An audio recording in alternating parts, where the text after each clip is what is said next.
Students, आज मैं अपनी टू क्वेश्चन आंसर सीरीज में आपके लिए इंडियन इकोनॉमिक्स के दो और इंपॉर्टेंट क्वेश्चंस लेके आया हूं।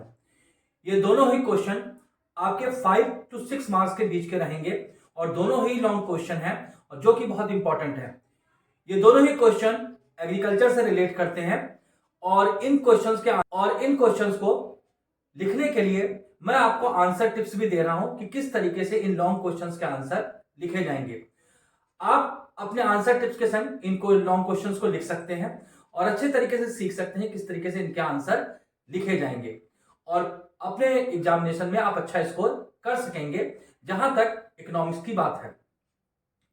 तो चलिए आइए देखते हैं कि आज के हमारे दो इंपॉर्टेंट लॉन्ग क्वेश्चंस कौन से हैं। Students, welcome to my channel Anubhuti classes the world of knowledge and I am Rahul Saxena.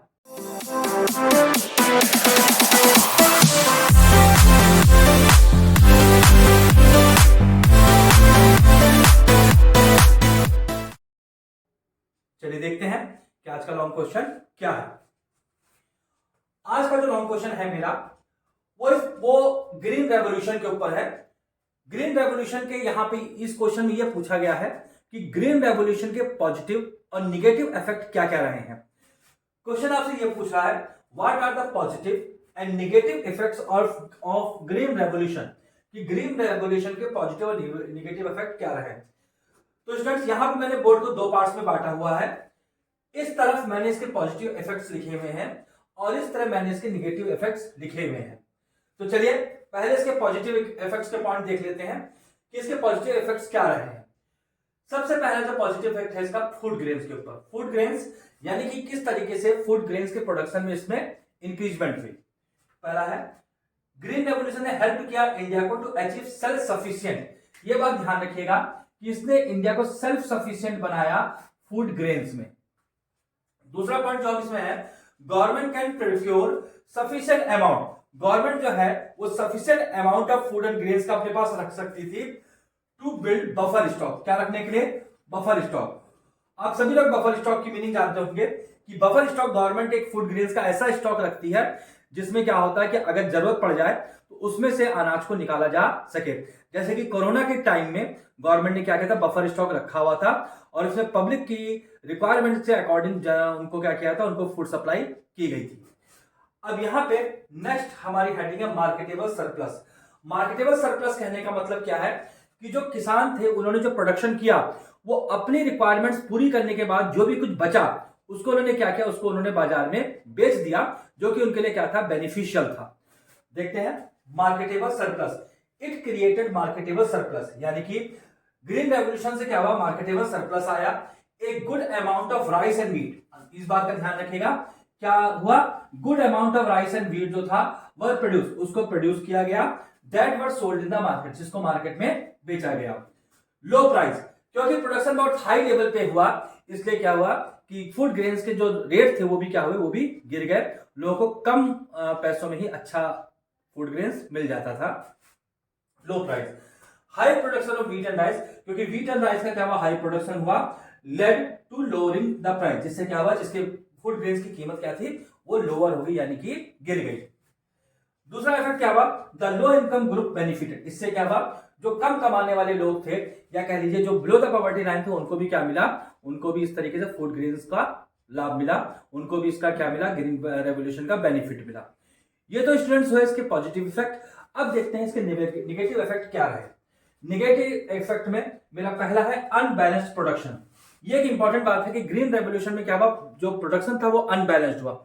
Unbalanced कहने का मीन्स ये है कि कुछ जो क्रॉप्स थी उनको तो अच्छा इंक्रीजमेंट मिला, लेकिन कुछ क्रॉप्स ऐसी थी जिनमें कोई भी उसमें इंक्रीजमेंट नहीं हुआ। जरा देखते हैं unbalanced production. It confined only to the production of wheat and rice, यानी कि ग्रीन रेवोल्यूशन जो था वो कहां तक कन्फाइंड रहा, केवल व्हीट एंड राइस के प्रोडक्शन तक ही वो कन्फाइंड रहा, बाकी क्रॉप्स में इतना उसको सक्सेस नहीं मिली। पल्सेस यानी कि जो दालें थी एंड कॉमर्शियल क्रॉप्स जैसे जूट वगैरह जो होता है, did not show same rate of increase, उसमें उसी रेट से इंक्रीज नहीं हुआ जिस रेट से व्हीट और राइस में इंक्रीज हुआ था। अगला हमारा है लिमिटेड एरिया। ग्रीन रेवोल्यूशन जो था वो इंडिया के केवल कुछ ही लिमिटेड एरिया तक ही रहा।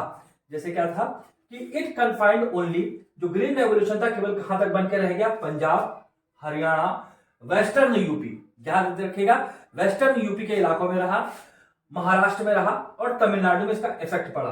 अदर स्टेट रिमेन अनअफेक्टेड, कुछ ऐसी स्टेट थी जो इससे क्या रही, ग्रीन रेवोल्यूशन से अनअफेक्टेड रही, यानी कि वहां पे फूड ग्रेन्स का प्रोडक्शन जो था वो नहीं बढ़ा।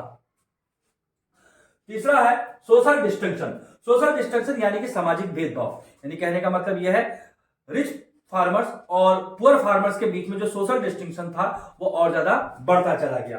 The gap between rich and poor, जो गैप जो था रिच एंड पुअर फार्मर्स के बीच में इंक्रीज, वो क्या हुआ, वो और बढ़ गया। Green revolution leads to costly inputs, green revolution में जो इनपुट्स थे यानी कि जो बीज वगैरह थे और बाकी जो और इनपुट्स थे, इरिगेशन के जो सिस्टम थे वो क्या थे, बहुत कॉस्टली थे, बहुत महंगे थे। तो ग्रीन रेवोल्यूशन क्या ले गया, वो कॉस्टली इनपुट्स की ओर ले गया। Rich farmers benefited from HYV seeds, HYV seeds आप जानते होंगे, हाई यील्डिंग वैरायटी सीड्स जो थे, क्या हुआ कि वो क्या थे, वो रिच फार्मर इसको अफोर्ड कर सकते थे, तो इस टेक्नोलॉजी का उनको क्या मिला, उनको ज्यादा बेनिफिट मिला, लेकिन गरीब किसानों को इसका इतना बेनिफिट नहीं मिला। तो इससे क्या हुआ, ग्रीन रेवोल्यूशन से एक सोशल डिस्टिंक्शन प्रोड्यूस हुआ। अब चौथा मेरा हेडिंग है इन्वायरमेंट डिग्रेडेशन। ग्रीन रेवोल्यूशन में क्योंकि हमने बहुत सारे पेस्टिसाइड्स का यूज किया, बहुत सारे केमिकल्स का यूज किया, तो इससे इन्वायरमेंट के ऊपर भी क्या हुआ, एक एडवर्स इफेक्ट पड़ा। Environment degradation, green revolution increases in saltiness, green revolution ने क्या बढ़ाई, साल्टीनेस बढ़ा दी, यानी कि जो सॉइल थी हमारी उसमें नमक की मात्रा क्या हुई, बढ़ गई। अल्कैलिनिटी बढ़ गई, अल्कैलिनिटी बढ़ गई ऑफ सॉइल की, मिट्टी की अल्कैलिनिटी बढ़ गई। सॉइल इरोजन यानी कि मिट्टी का कटाव हुआ। लोअरिंग ग्राउंड वाटर लेवल, जो पानी का लेवल जो था ग्रीन रेवोल्यूशन के कारण, बहुत अधिक सिंचाई होने के कारण क्या हुआ, वो पानी का लेवल भी जमीन का नीचे चला गया। And loss of soil fertility, और इसके कारण क्या हुआ, क्योंकि इंटेंस फार्मिंग होती थी, इस कारण से क्या हुआ कि सॉइल की फर्टिलिटी भी चली गई, उसका उपजाऊपन भी चला गया। तो स्टूडेंट्स, आज का मेरा ये पहला लॉन्ग क्वेश्चन था जो कि ग्रीन रेवोल्यूशन के ऊपर था। चलिए आइए अब देखते हैं दूसरा इंपॉर्टेंट लॉन्ग क्वेश्चन। स्टूडेंट्स, आज का हमारा सेकंड क्वेश्चन है, does India need second green revolution, क्या भारत को अभी दूसरे ग्रीन रेवोल्यूशन की जरूरत है, गिव रीजंस, उससे कारण बताइए। यहां पे ये जो दूसरा लॉन्ग क्वेश्चन है ये भी मैंने ग्रीन रेवोल्यूशन से ही लिखा है। ऐसा है कि मुझे लगता है कि ग्रीन रेवोल्यूशन वाला टॉपिक आपके लिए बहुत इंपॉर्टेंट है और इसमें से कोई एक क्वेश्चन आ सकता है, इसलिए आपको ग्रीन रेवोल्यूशन के बारे में पूरी जानकारी होनी चाहिए।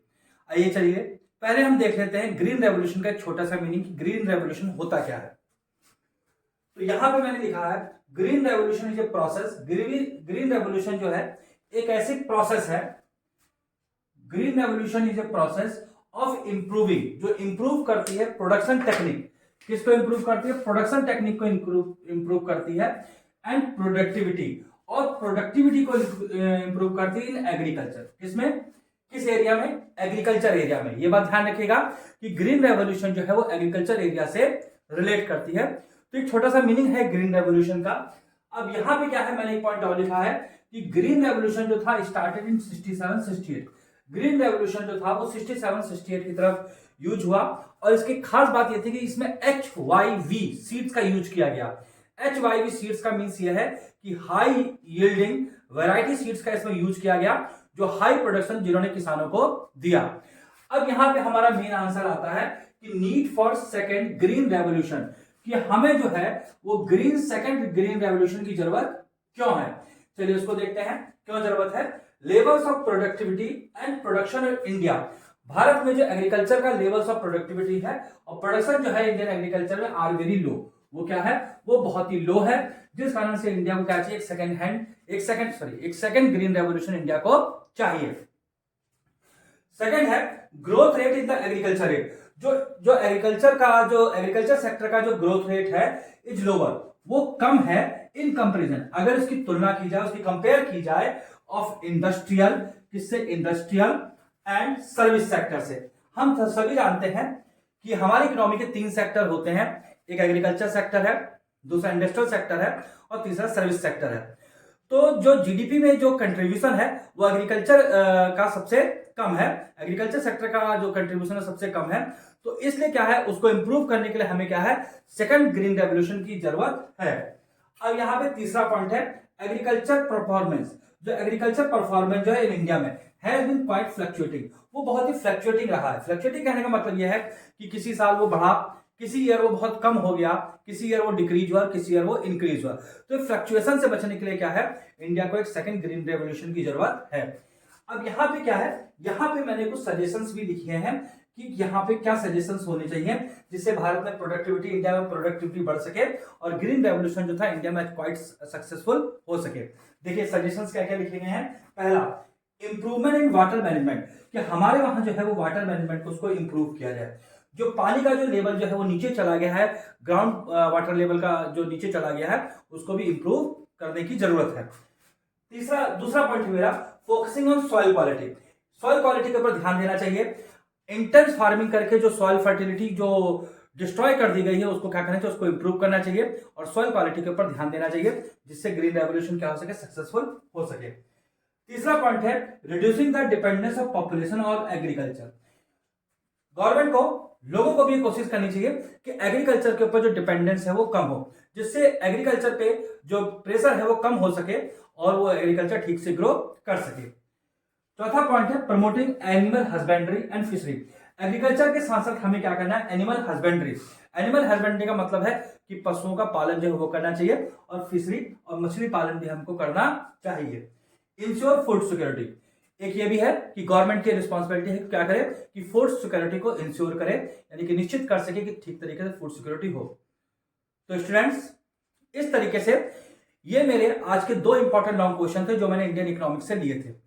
अब मैं आपको जल्द ही इंडियन इकोनॉमिक्स के और अपनी क्विक रिवीजन सीरीज में, अपनी 2 क्वेश्चन आंसर सीरीज में आगे के और इंपॉर्टेंट क्वेश्चन आपके लिए लेके आऊंगा। जल्दी आपको बिजनेस स्टडीज के और आपको अकाउंटेंसी के भी इंपॉर्टेंट क्वेश्चंस मिलेंगे। आप मेरे साथ जुड़े रहिए। तब तक के लिए आपको बेस्ट ऑफ लक। जो पेपर आपके हो रहे हैं उनको अच्छी तरीके से दीजिए, अच्छी तरीके से तैयारी करिए और हमेशा पॉजिटिव रहिए। Be positive always.